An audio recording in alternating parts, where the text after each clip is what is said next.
magluluto tayo ng ginataang sitaw kalabasa. Sasawagan natin ng hipon. Lagay muna tayong mantika. Unahin natin ng bawang, sibuyas. Lalagay din tayo ng luya para mawala yung langsa. Lagay na natin ang ating sitaw kalabasa. Ilagay na natin yung gata. Ito po yung pangalawang piga ng gata. Takpan muna natin. Yan, kumulo na. Lagay tayong konting asin.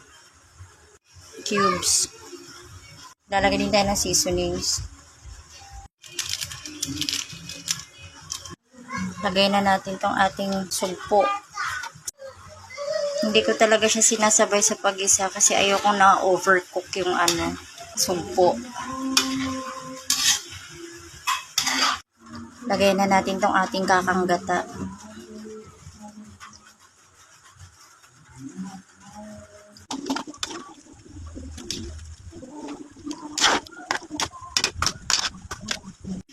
Para mabilis kumulo. Ayan na po, kumulo na. Lagay na natin ating siling haba. Okay na guys. Bye-bye.